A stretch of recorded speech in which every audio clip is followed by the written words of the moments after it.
Hello dear student, कैसे हैं? मैं नीलकमल सर काफी दिनों के बाद उपस्थित हुआ अपने official YouTube channel Purvanchal career classes पे, जिसके पीछे कुछ अपरिहार्य कारण था और स्वास्थ्य सही ना होना और तमाम प्रकार की दिक्कतें आ गई थी। इस वजह से मैं आपके YouTube चैनल पे उपस्थित नहीं हो सका और पुनः उपस्थित हुआ हूं। और आपको ये भी बता दें कि हमारी थियरी का जो पोर्शन था वो पूरा कंप्लीट हो गया था, जिसका हमने NCERT सार संग्रह के तहत पढ़ाना शुरू किया था। उसके बाद आपका CDP का क्लास नहीं चल रहा था, समय नहीं मिल पा रहा था। इस वजह से सर जी, डॉक्टर मनोज सर, वो CDP पढ़ाना उनको भी था, इस वजह से वो भी पढ़ाने का अवसर मिला और उन्होंने अपना CDP का क्लास शुरू कर दिया और इधर थ्योरी कंप्लीट ही हो चुकी थी हमारी। तो आज हम लेके आए हैं प्रैक्टिस सेट और आपके अपने official YouTube channel Purvanchal career classes पे लगातार प्रैक्टिस सेट लेके आएंगे EVS की। तो आप अंत तक बने रहिए हमारे official YouTube channel Purvanchal career classes पे और कोशिश करिए कि जिन क्वेश्चंस को हम लेके आए हैं, जिन प्रश्नों का संग्रह हम लेके आए हैं, इसको आप भी हल करने का प्रयास करिए और हम भी हल करेंगे। और देखते हैं कि जितनी भी थियरी हम पढ़ाए हैं, इन प्रश्नों में मिला है, ये खासकर वो प्रश्नों का संग्रह है जो प्रीवियस के परीक्षा में आए हुए हैं। तो आइए आप अंत तक बने रहिए हमारे ऑफिशियल यूट्यूब चैनल पे और आनंद लीजिए और प्रयास करिए कि आप भी कितना प्रश्न इसमें से हल करते हैं। तो आज का जो आपका पहला क्वेश्चन है वो आपके स्क्रीन पे आ गया, जिसमें बताया गया है दत्त कार्य के संबंध में निम्नलिखित में से कौन सा कथन सही है। तो सबसे पहले तो आप इस प्रश्न को पढ़ लीजिए, उसके बाद इसके चारों ऑप्शन को देख के आप उत्तर देने का प्रयास करिए। तो पहला ऑप्शन इसमें जो है, दत्त कार्य अभिभावकों, भाइयों या बहनों द्वारा अपनी क्षमता के अनुसार किया जा सकता है, ये पहला ऑप्शन आपका है। दूसरा है, प्रतिदिन विविधता और अभ्यास कराने के लिए कक्षा कार्य और फिर गृह कार्य के रूप में दत्त कार्य देने की आवश्यकता। तीसरा आपका है, दत्त कार्य आकलन का एकमात्र तरीका है। चौथा आपका है, दत्त कार्य बच्चों को सूचना खोजने, अपने विचारों का निर्माण करने और उन्हें उच्चारित करने का अवसर प्रदान करता है। तो मेरे मित्रों, मेरे साथियों, मेरे प्रिय छात्र छात्राओं, आप सबसे पहले इस चीज को जान लीजिए कि दत्तकार होता क्या है, किसे कहा जाता है दत्तकार। ठीक है, पहले इस चीज को आप जानेंगे, फिर उसके बाद इसके आंसर को आप निकाल पाएंगे। यहाँ पे लिखा हुआ है दत्तकार, और दत्तकार आप हिंदी में पूर्णतया जानते हैं, हमें पूरा विश्वास है। और जो लोग नहीं जानते हैं उसको भी जान लीजिए, इसकी अंग्रेजी से आप जान जाएंगे। इसकी अंग्रेजी होती है असाइनमेंट। क्या है? असाइनमेंट। इस चीज को हर कोई जानता है कि हमको असाइनमेंट तैयार करना है, हमारे विद्यालय के द्वारा असाइनमेंट दिया गया है तैयार करने के लिए। इसी का हिंदी नाम है दत्तकार। और आपको हम बता दें कि दत्तकार पाठ्यक्रम का ही एक भाग होता है, जिसे छात्र छात्राओं के द्वारा करना पड़ता है। और उसके माध्यम से जब हम इस असाइनमेंट को तैयार करते हैं तो हमारा जो उत्साह होता है उसमें वृद्धि होती है, और जो प्रॉब्लम्स आते हैं, समस्या जो आती है, उसको हल करने में हमें साहस मिलती है और कॉन्फिडेंस बढ़ता है। ऐसे कार्य को, तो इस वजह से ये पाठ्यक्रम का एक छोटा सा भाग होता है जो छात्र छात्राओं को स्वयं करना होता है, उसके बारे में यहाँ बताया गया है। इस चारों ऑप्शन का आप अध्ययन करेंगे। दत्तकार पहली बात तो छात्र के लिए है, इसमें अभिभावक भाइयों या बहनों द्वारा अपनी क्षमता के बारे में बताया गया है। तो जब अभिभावक आ गया तो पहला ऑप्शन तो ऐसे ही गलत हो गया, ये वाला पहला गलत हो गया। दूसरे को देखते हैं, प्रतिदिन विविधता और अभ्यास कराने के लिए कक्षा कार्य और फिर गृह कार्य के रूप में दत्तकार देने की आवश्यकता है। बिल्कुल ऐसा नहीं होता है। दत्तकार आकलन का एकमात्र तरीका होता है, बिल्कुल नहीं। आप विभिन्न प्रकार से आकलन कर सकते हैं, ठीक है। परीक्षा लेके आप परीक्षा भवन में प्रश्न पूछ के भी आकलन कर सकते हैं, तो ये भी नहीं हो सकता। और चौथा आपका जो है ये सही है। हमने आपको बताया कि यह एक पाठ्यक्रम का भाग होता है, जिसके करने के बाद छात्र में क्या होता है, आत्मविश्वास आ जाता है, प्रॉब्लम सॉल्व करने का उसके पास क्षमता बढ़ जाती है। तो यहाँ पे सूचना खोजने, अपने विचारों का निर्माण करने और उन्हें उच्चारित करने का अवसर प्रदान करता है। तो आज का जो पहला क्वेश्चन है, इसका जो आंसर निकल के आया आपका फोर्थ वाला आया, यानी कि डी ऑप्शन जो इसका है, इस प्रश्न का आज का सही है। तो आपको कैसा लगा ये वीडियो आप जरूर कमेंट करके बताइएगा। और आप ऐसे प्रश्न इन्हीं के अनुरूप प्रश्न सीटेट पूछता है, एकदम इजीली नहीं पूछता है। इस वजह से आप ऐसे प्रश्नों को अधिक से अधिक हल करने का प्रयास करिए। दूसरी चीज, सीटेट हमेशा प्रश्नों की पुनरावृत्ति करता है, लेकिन कुछ चेंजेस करके, इसको भी ध्यान रखिएगा आप लोग। और इस चीज को ध्यान में रख के आप अपने तैयारी को आगे बढ़ाइएगा। आइए चलते हैं अगले प्रश्न की तरफ। इसमें किसका वर्णन किया गया है? तो दूसरा जो क्वेश्चन आज का है, इसमें बताया गया है पर्यावरण अध्ययन की कक्षा में सरल प्रयोग और निदर्शन किए जा सकते हैं।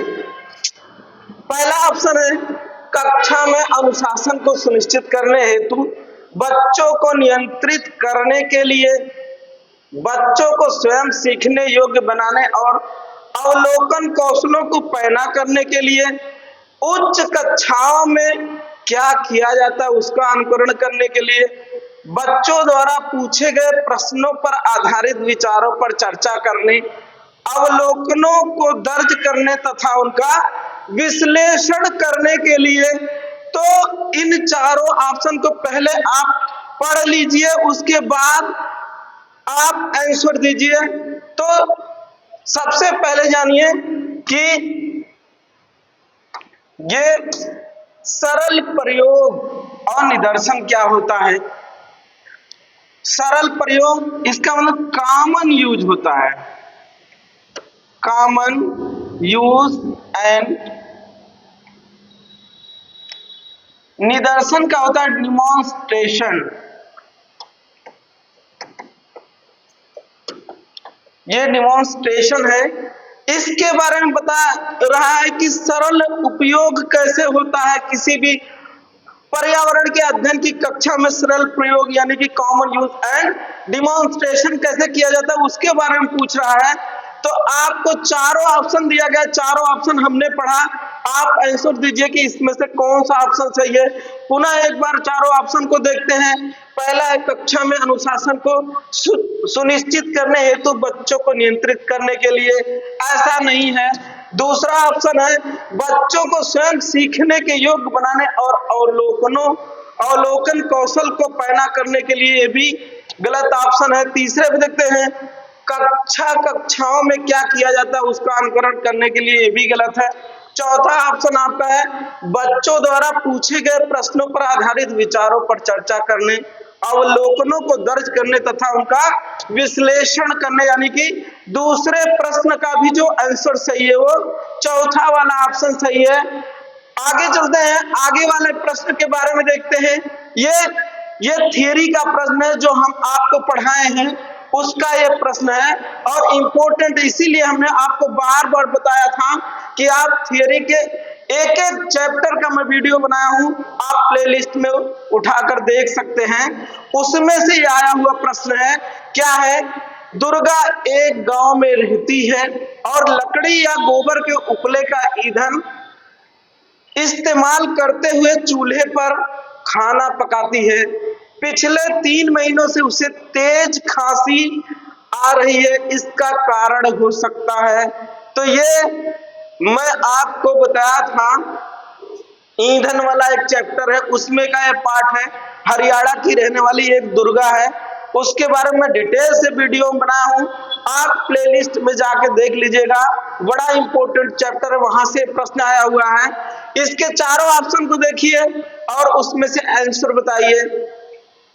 उसकी झोपड़ी के अंदर और बाहर प्रदूषण तथा वृद्धावस्था। जी बिल्कुल नहीं, ऐसा नहीं है कि इनकी वजह से इनको खांसी आ रही है, वृद्धावस्था की वजह से और प्रदूषण की वजह से, ऐसा नहीं है। ठीक है, ये वाला ऑप्शन गलत है। दूसरा है, ईंधन के जलने से उत्पादित कार्बन मोनोऑक्साइड जाके उसके श्वसन नली में जमा हो गई है, इसका ये सही दिख रहा है। अगले ऑप्शन को देखते हैं, जलते हुए ईंधन से उत्पादित काला धुआं जो उसके श्वसन नली में जमा हो गया होगा, ये भी कुछ कुछ सही है। जलते हुए ईंधन से धुआं से उसे एलर्जी हो गई। तो इन चारों ऑप्शनों को पूर्णतया अध्ययन करने के बाद जो हमको सबसे सटीक और सबसे सही ऑप्शन लगा, वो आपका दूसरा ऑप्शन है, ईंधन के जलने से उत्पादित कार्बन मोनोऑक्साइड आपके या हमारे श्वसन नली में जमा हो जाती है, उसी की वजह से घुटन भी होती है, जो धुएं में मौजूद होती है कार्बन मोनोऑक्साइड, इसकी वजह से नली में जाम हो गई और उसको खांसी भी आ रही है। यहाँ पे दिया हुआ ना कि 3 महीनों से उसे तेज खांसी आ रही है। तो धुआं में जो कार्बन मोनोऑक्साइड होती है, उसकी वजह से किसी भी व्यक्ति में अगर कार्बन मोनोऑक्साइड की अधिकता होती है तो उसे खांसी आती है, स्वाभाविक है। तो इस प्रश्न का जो सबसे सही उत्तर मिला वो आपका दूसरा वाला उत्तर मिला, इसको आप नोट कर लीजिएगा या स्क्रीनशॉट ले लीजिएगा। ऐसे प्रश्न आते हैं। अगले प्रश्न की तरफ बढ़ते हैं। अगला कौन सा प्रश्न है इसके बारे में देखते हैं। एक विद्यालय ने राजस्थान के कक्षा 5 के बच्चों के शैक्षिक भ्रमण की योजना बनाई। भ्रमण के दौरान बच्चों से आपकी क्या अपेक्षाएं रहेंगी? आप शिक्षक हैं और आपकी क्या अपेक्षा रहेगी? एक भ्रमण का आयोजन होता है, उसके बारे में बताया गया है। ऑप्शन को पढ़ते हैं। चीजों के बारे में बिना कोई प्रश्न पूछे सभी का अवलोकन करना चाहिए। दूसरा है, उन्हें आनंद उठाना चाहिए, उठाना भी चाहिए। आप भी भ्रमण करिए और घूमते रहिए। भारत विविधताओं का देश है, भिन्न भिन्न जगह आप भ्रमण करेंगे तो वहां के जलवायु से संबंधित जो भी पृष्ठभूमि है उसके बारे में आप जानेंगे, समझेंगे, पहचानेंगे। अगला ऑप्शन है, उन्हें ध्यान से अवलोकन करना चाहिए, टिप्पणियां दर्ज करनी चाहिए और बाकी बच्चों तथा शिक्षकों के साथ अपने अवलोकनों को बांटना चाहिए। और चौथा है, यदि उनके कोई प्रश्न हो तो उन्हें दर्ज कर लेना चाहिए और घर पहुंचने के बाद अभिभावकों से उन्हें पूछना चाहिए। तो अरे भाई, चीजों के बारे में बिना कोई प्रश्न पूछे सभी का अवलोकन, ऐसे कैसे हो सकता है? ठीक है, आप जब वहां भ्रमण करने के लिए जाएंगे तो हर चीज के बारे में आप स्वयं जानकार या जानकारी नहीं आपके पास है, तो आपका जो शिक्षक भ्रमण करवाने ले गया है उससे आप पूछेंगे। इस वजह से आपका जो पहला ऑप्शन है ये गलत है। उन्हें आनंद उठाना चाहिए, उठाना तो चाहिए, आनंद उठाने के साथ साथ उन्हें और भी उसके बारे में गहरा आनंद लेना चाहिए और उसके बारे में डीप नॉलेज लेना चाहिए। इस वजह से आपका दूसरा भी ऑप्शन गलत है। तीसरा है, उन्हें ध्यान से अवलोकन करना चाहिए, टिप्पणियां दर्ज करनी चाहिए और बाकी बच्चों के साथ तथा शिक्षकों के साथ अपने अवलोकनों को बांटना चाहिए। बिल्कुल सही है ऑप्शन है, और ये भी ऑप्शन आपका गलत है, क्योंकि आप घर पहुंच के अभिभावक से क्या प्रश्न पूछेंगे। आप भ्रमण स्थल पे जो आपका गाइड है, जो आपका शिक्षक है, उससे आप पूछेंगे। ये आपका इस प्रश्न का जो सबसे सही उत्तर है वो आपका तीसरा ऑप्शन है। तो आप कैसा लगा ये वीडियो, इसको जरूर कमेंट में बताइएगा, कमेंट करके, और अंत तक बने रहिए। बड़ा इंपॉर्टेंट है आपके सीटेट क्रैक करने के लिए। सबसे इंपॉर्टेंट जो टॉपिक आपका है, सबसे इजीली जो आप कर सकते हैं वो इन्वायरमेंट है।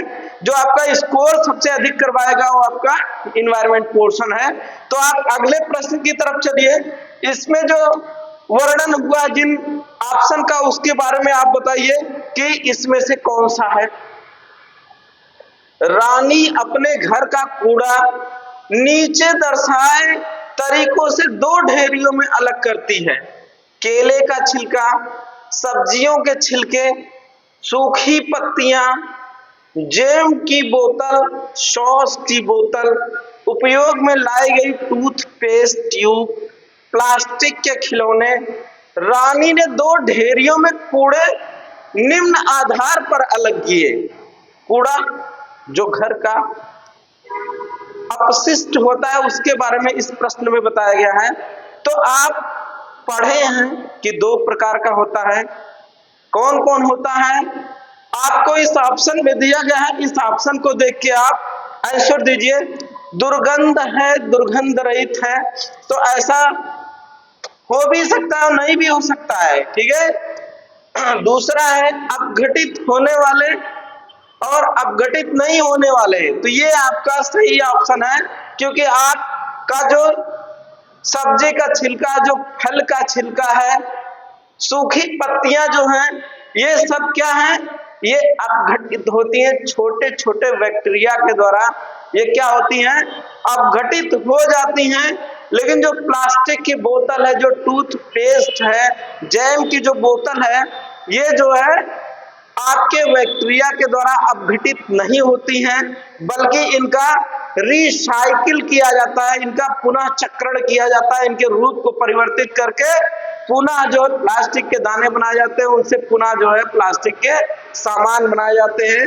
इस वजह से आपका जो सबसे सही ऑप्शन है वो आपका दूसरा ऑप्शन है, अपघटित होने वाले और अपघटित नहीं होने वाले, ठीक है। ये वाला ऑप्शन सही है। आगे अगले प्रश्न की तरफ चलते हैं। दोपहर के भोजन अवकाश के बाद पर्यावरण अध्ययन पढ़ाते समय आप यह पाते हैं कि बच्चे पाठ में रुचि नहीं ले रहे हैं, आप क्या करेंगे। तो ये पेडागॉजी का सवाल है, और इसमें एक शिक्षक के नॉलेज, पढ़ाने के तरीके के बारे में बताया गया है कि वो क्या करेगा। आमतौर पे ये वाला हर स्टूडेंट के साथ होता है कि दोपहर का भोजन लेने के बाद उसको इंटरेस्ट नहीं होता है कुछ चैप्टरों में, तो उसके लिए आप क्या करेंगे, उसको कैसे एक्साइट करेंगे पढ़ने के लिए, इसके बारे में बताया है। बच्चों से कहेंगे कि वे डेस्क पर सिर रखकर आराम करें। आप पढ़ने के लिए बच्चे आए हैं तो उनसे ऐसा आदेश तो नहीं देंगे कि वो सिर पर अपना सिर जो है वो डेस्क पे रख के सोए। दूसरा, पाठ को रोचक बनाने के लिए बहुआयामी बुद्धि पर आधारित दृश्य श्रव्य सामग्रियों का उपयोग करेंगे। बिल्कुल करेंगे। अगला है, प्रकरण को तुरंत बदल देंगे। क्यों बदल देंगे, जब आपके सिलेबस में है, आपके करिकुलम में है, तो आप इस प्रकरण को नहीं बदल पाएंगे। बच्चों को बाहर मैदान में खेलने के लिए ले जाएंगे। क्यों, पढ़ने के समय आप क्यों खेलने के लिए ले जाएंगे, आप पढ़ाई के समय पढ़ाई करवाएंगे और खेल के समय खेल करवाएंगे। तो इस प्रश्न का उत्तर भी सही है, ठीक है। अगले प्रश्न की तरफ चलते हैं। इसमें देखते हैं किनका वर्णन हुआ है, इसके बारे में जानते हैं। तो यहाँ पे हमने आपको 30 क्वेश्चन हम लेके आए हैं, जिसमें 15 थ्योरी और 15 पेडागॉजी, और दोनों का मिक्स रूप लेके आए, मिसलेनियस क्वेश्चन लेके आए हैं। हमने बार बार आपसे कहा है कि थियरी हम पढ़ा रहे हैं, लेकिन थियरी के बाद जब हम प्रैक्टिस सेट लेके आएंगे तो मिसलेनियस रहेगा जिसमें पेडागॉजी और थ्योरी दोनों का मिक्स रहेगा, वही ये क्वेश्चन है। यहाँ पे क्या कहा गया है पर्यावरण अध्ययन के शिक्षक के रूप में आप बच्चों को चिड़ियाघर ले जाने की योजना बनाते हैं।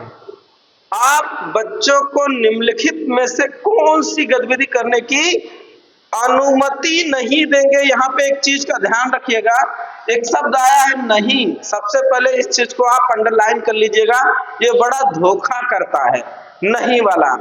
ये नहीं हम ध्यान नहीं देते, जो होता है उसके बारे में लगाते हैं, जबकि इसमें नहीं पूछा हुआ है। क्या है भैया, आइए देखते हैं। चिड़ियाघर के विभिन्न जानवर कौन सा भोजन खाते हैं या पता लगाना, ये तो बिल्कुल सही है, ऐसा आप कर सकते हैं। इसमें नहीं पूछा कि क्या नहीं कर सकते हैं। दूसरा है चिड़ियाघर में जिन जानवरों को वे देखेंगे उनकी फोटो एकत्रित करना, ये भी सही है। आप स्मृति के लिए ऐसा कर सकते हैं। बाकी हमारे टाइपिस्ट से कुछ त्रुटियां हुई, 2 ऑप्शन उपलब्ध नहीं है, लेकिन इसमें जो आपका सी वाला ऑप्शन है जो संभवतः सही होगा, उस ऑप्शन को हम बता देते हैं। इसमें दिया गया है कि चिड़ियों को भोजन खिलाने के लिए ले जाना, ठीक है, ये वाला नहीं है। क्या है, भोजन या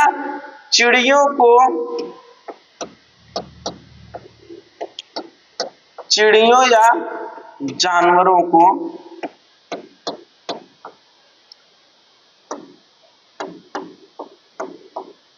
खिलाने के लिए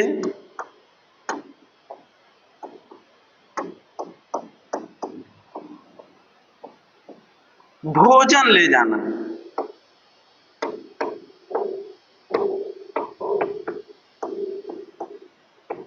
ये वाला ऑप्शन सही है, ऐसा अनुमति आप नहीं देंगे।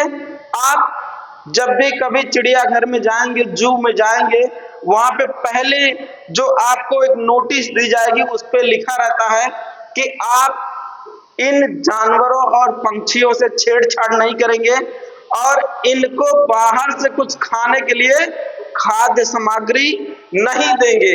यहाँ पे यही ने पूछा है कि किस चीज की अनुमति नहीं देंगे, तो उसी सूचना पट्ट के आधार पे इसका जो उत्तर निकल के आया, चिड़िया या जानवरों को खाने पीने की सामग्री नहीं देंगे आप। इस हिसाब से आपका जो उत्तर सही है वो सी वाला सही है। इसमें लेखन त्रुटि हुई है इस प्रश्न में। अगला जो आपका इसको आप स्क्रीनशॉट ले सकते हैं। अगला प्रश्न की तरफ चलते, इसमें किसका वर्णन हुआ देखते हैं। बीज अंकुरण की अवधारणा को इस तरह सबसे बेहतर तरीके से पढ़ाया जा सकता है। मेरे प्यारे स्टूडेंट, मेरे प्यारे विद्यार्थियों, ये वाला प्रश्न भी आपका थ्योरी का है, जिसका टाइटल हमने पढ़ाया है, वीडियो बनाया है, बीज बीज बीज, वहां से ये प्रश्न आया हुआ है। उसका एक स्पेशल वीडियो पड़ा हुआ है प्लेलिस्ट में, आप देख लीजिएगा। इसमें अंकुरण की अवधारणा के बारे में बताया गया है। क्या है, अंकुरित बीजों को फोटो दिखाना, कक्षा में अंकुरित बीजों को दिखाना और अंकुरण की प्रक्रिया को स्पष्ट करना, बोर्ड पर चित्र बनाते अंकुरण के चरणों को प्रदर्शित करना, बीज बोने, अंकुरण के विभिन्न चरणों का अवलोकन करने और उनका चित्र बनाने की गतिविधि को बच्चों को निष्पादित करने के लिए कहना। तो इन चारों आपके विकल्पों का अध्ययन करने के बाद जो सबसे सटीक और सबसे सही उत्तर प्रतीत हो रहा है वो आपका है ऑप्शन डी। कौन सा ऑप्शन, डी ऑप्शन है। इसमें बीज बोने, अंकुरण के विभिन्न चरणों का अवलोकन करने के लिए और उनका चित्र बनाने की गतिविधियों को बच्चों को निष्पादित करने के लिए कहना। तो ये इस प्रश्न का जो उत्तर निकल के आया आपका डी वाला निकल के आया। अगले प्रश्न की तरफ चलते हैं। इंपॉर्टेंट प्रश्न है और ये अभी विगत परीक्षा में भी आया हुआ है, जो पिछला आपका सीटेट एग्जाम था उसमें आया हुआ और लगभग 1-2 साल के आसपास ये रिपीटेड होता है प्रश्न। इसमें सिर्फ ऑप्शन चेंज हो जाते हैं लेकिन इनकी प्रकृति वही रहती है। आइए देखते हैं कौन सा प्रश्न है। मीरा और दिव्या छोटी लड़कियां हैं जी। मीरा समोसे, काटलेट और डबल रोटी खाना पसंद करती है। नाम दिया हुआ है, इसको आप जानिएगा। क्या क्या है? काटलेट है, डबल रोटी है, और क्या है? समोसा। आप भी समोसा खाना पसंद करते होंगे, उम्मीद है जरूर करते होंगे। जबकि दिव्या ऐसे भोजन पसंद करती है जिनमें लौह तत्व की कमी है। मीरा और दिव्या को निम्नलिखित बीमारियों में से क्रमशः कौन सी बीमारी, इसमें एक शब्द आया है क्रमशः। क्रमशः का मतलब क्रम के रूप में सबसे पहले जिस खान पान का वर्णन हुआ है उस बीमारी के बारे में आप बताएंगे, फिर दूसरे खान पान का जो वर्णन हुआ है उस बीमारी के बारे में आप बताएंगे। तो इसके अनुसार आपको देखिए स्कर्वी और एनीमिया। स्कर्वी रोग जो होता है, स्कर्वी रोग ये किसकी स्कर्वी रोग ये आपकी विटामिन सी की कमी से होता है ना, विटामिन सी की कमी से। ठीक। दूसरा है एनीमिया। एनीमिया तो ये तो सही है कि रक्त अल्पता, रक्त अल्पता होता है ना, ये इसका नाम है अल्पता। ठीक है, इसका नाम है रक्त अल्पता, यानी कि खून की कमी। तो इसमें दो ही तो बीमारी का नाम दिया गया है। एक का नाम है वो बीमारी जो समोसा, काटलेट और डबल रोटी खाने से होती है, और दूसरा है कि ऐसे भोजन को खाने से जिसमें लौह तत्व की कमी हो। तो लौह तत्व की कमी किसमें होती है? ऐसे भोजन से जो रोग होता है उसका नाम है एनीमिया। ठीक है, स्कर्वी विटामिन सी की कमी से होती है। एनीमिया फिर वही जिस भोजन में लौह की कमी होती है उससे होता है। रतौंधी ये आपकी विटामिन ए की कमी से होती है, इसको भी आप नोट करिएगा। ठीक है, विटामिन ए की कमी से। उसके बाद मोटापा और एनीमिया, ये वाला ऑप्शन सही है, क्योंकि आप जितने तले भुने भोजन का इस्तेमाल करते हैं उससे आपका मोटापा बढ़ता है। जैसे समोसे, काटलेट और डबल रोटी, इनको खाने से मोटापा नामक बीमारी होती है। और और ऐसे भोजन जिसमें लौह की कमी होती है उसको खाने से एनीमिया होता है या रक्त अल्पता होता है। इसके बारे में आप जानिए। हमने कहा, इसमें पूछा है क्रमशः। क्रमशः का मतलब पहले ऊपर जो भोजन दिया गया है उसको खाने से होने वाला रोग, फिर दोबारा जो दिया गया भोजन उसको खाने वाला रोग। इसी ऑप्शन को बदल के भी एक ऑप्शन दे देगा, लेकिन वो गलत होगा। इसके अनुसार जो सबसे सही है वो आपका मोटापा और एनीमिया है। आइए अगले प्रश्न की तरफ चलते हैं। इसमें किसका वर्णन हुआ है देखते हैं। नींबू साधारण पानी में डूब जाता है लेकिन नमकीन पानी में तैरता रहता है, क्यों? ये भी थियरी का क्वेश्चन है और हमने आपको पढ़ाया है। ठीक है, मृत सागर के बारे में, डेथ ओशियन के बारे में हमने पढ़ा है, बड़ा डीप पढ़ाया है, वहां से आया हुआ क्वेश्चन है, थियरी का क्वेश्चन है।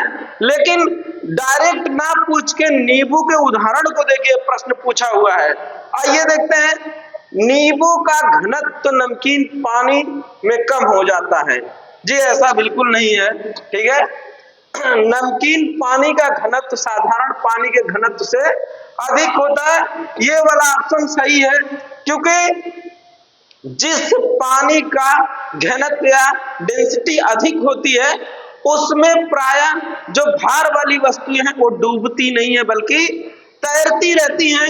इसी के बारे में बताया गया है कि जो मृत सागर है वहां के जो 1 लीटर का पानी है उसमें सर्वाधिक नमक पाया जाता है, लगभग 3.5 ग्राम। ठीक है, 1 लीटर में नमक पाया जाता है, उसका घनत्व तो अधिक होता है।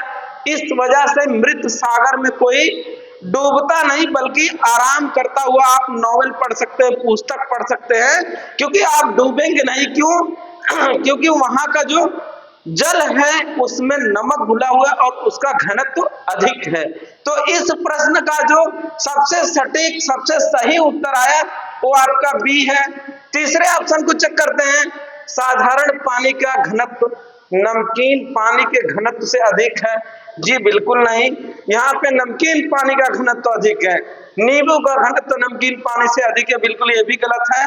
तो इस प्रश्न का जो उत्तर सही निकल के आया वो ऑप्शन दूसरा है, ऑप्शन नंबर बी। अगले प्रश्न की तरफ चलते हैं। इसमें किसका वर्णन हुआ है देखते हैं। इसको भी मैंने पढ़ाया है, आपको थ्योरी में पढ़ाया है। रेफ्रिजरेशन का तरीका, परिरक्षित करने का तरीका एक चैप्टर ले गया था, वहां से प्रश्न आया हुआ है। क्या है? पके हुए चावल रेफ्रिजरेटर में अपेक्षाकृत लंबे समय तक परिरक्षित किए जा सकते हैं, क्योंकि मैंने आपको बताया था परिरक्षण प्रणाली कि कैसे कटी हुई धनिया को आप देसी जुगाड़ से संरक्षित रख सकते हैं, पके हुए चावल को कैसे रख सकते हैं, अचार नींबू को आप कैसे रख सकते हैं, वो पीछे वीडियो में बताया, वहां से ये प्रश्न आया हुआ, थ्योरी का प्रश्न है। रेफ्रिजरेटर में कुछ ऐसे रसायन होते हैं जो रोगाणुओं को नष्ट कर देते हैं। जी ऐसा कुछ भी नहीं है, कोई ऐसा रसायन उसमें नहीं होता है, बस ऐसा होता है कि वह ठंडा उसको बनाए रखता है। अगला है, कम तापमान पर रोगाणु निष्क्रिय हो जाते हैं। जी बिल्कुल, इस ऑप्शन का जो अभी तक दो ऑप्शन में सही ऑप्शन आया वो कम तापमान पर रोगाणु निष्क्रिय हो जाते हैं। तीसरे को देखते हैं, रोगाणु कम तापमान पर नष्ट हो जाते हैं। ठीक है, क्या हो जाते हैं? नष्ट हो जाते हैं। रोगाणु पके क्या होते हैं? नष्ट हो जाते हैं रोगाणु। अगर नष्ट नहीं होते हैं, निष्क्रिय हो जाते हैं। ठीक है, अगला है, कम तापमान पर भोजन का नमी तत्व घट जाता है।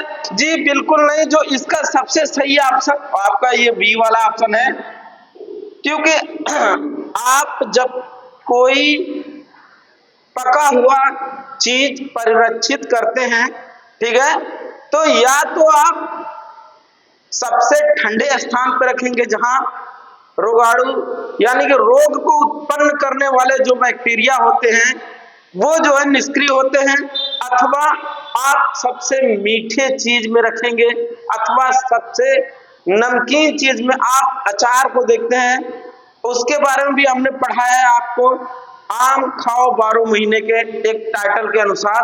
तो इस प्रश्न का जो सबसे सटीक उत्तर है वो आपका बी है। कम तापमान पे जो आपके रोगाणु होते हैं वो निष्क्रिय हो जाते हैं। अगले प्रश्न की तरफ चलते हैं। पर्यावरण अध्ययन की कक्षा में अवधारणाओं को स्पष्ट करने के लिए कविताओं और कहानी कथन का प्रयोग करना। ये मेथड पूछ रहा है, कविता और कहानी कथन का प्रयोग किस रूप में आप करते हैं उसके बारे में बताया गया। उचित दिशा में बच्चों की ऊर्जा को संप्रेषित करना, जी कुछ सही है। पाठ को आनंददायक और रोचक बनाने में मदद करना, ये भी कुछ सही है। स्थानीय एवं विश्व स्तर पर संसार की प्रकृति को खोजने और कल्पना करने की योग्यता का विकास करने में मदद करता है। जी बिल्कुल, बच्चों में विद्यमान भाषिक एवं सांस्कृतिक गतिविधियों को ध्यान में रखता है ये। जी बिल्कुल, इसका जो सबसे सटीक आंसर है वो स्थानीय एवं विश्व स्तर पर संसार की प्रकृति को खोजने और कल्पना करने की योग्यता का विकास करना, ये इसका सबसे सही आंसर है। अगले प्रश्न की तरफ चलते हैं, बड़ा इंपॉर्टेंट है, हुआ प्रश्न है। क्या है? किसके नेतृत्व में चिपको आंदोलन को बल मिला? लो भैया, ये यूपी टेट में भी प्रश्न पूछा है, ऐसे प्रश्न कई बार पूछा हुआ है, इंपॉर्टेंट है इसके बारे में।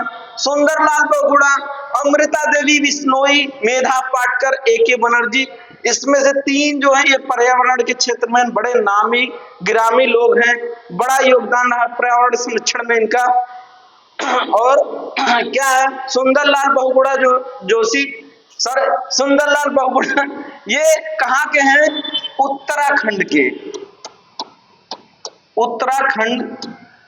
और इनके बारे में हमने बताया, ये भी थियरी का प्रश्न है। जाए तो जाए कहाँ, एक टाइटल है, उसके बारे में वहां पे बताया गया है कि बांध वगैरह जो बन जाता है तो अस्थायी लोग स्थानांतरित होते हैं, उस वहां से ये चैप्टर, उस चैप्टर से प्रश्न आया हुआ है।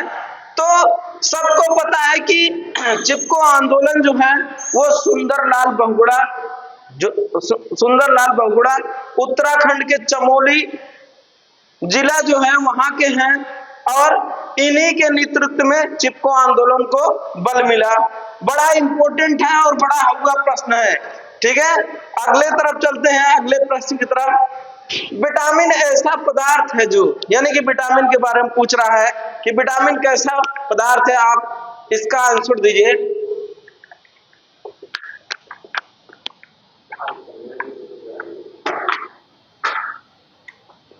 हमारी उपापचय दर बढ़ाकर भार में कमी लाते हैं। जी बिल्कुल ऐसा नहीं है। दूसरा है स्वस्थ रहने के लिए दवाइयों के रूप में लिया जाता है। अरे दवाई के रूप में नहीं, इसको शरीर को सुरक्षित बनाने के लिए लिया जाता है। तो इस आधार पे ये भी ऑप्शन गलत है। पेशियों का विकास करके हमें ताकतवर बनाते हैं। जी बिल्कुल नहीं, ये काम है किसका? प्रोटीन का। हीनता जन रोगों से बचाव के लिए थोड़ी मात्रा में आवश्यक है। ठीक है, बहुत अधिक मात्रा में नहीं बल्कि थोड़ी मात्रा में विटामिन को लिया जाता है, ताकि हमारे जो शरीर है उसमें हीनता जन, यानी कि जो शरीर को हीन करने वाले रोग हैं उसमें जो है क्या करता है, उससे बचाव के लिए इसका उपयोग किया जाता है। तो आज का जो क्लास है वो 15 प्रश्नों का क्लास था, और मिलते हैं अगले वीडियो में। तब तक के लिए नमस्कार, जय हिंद।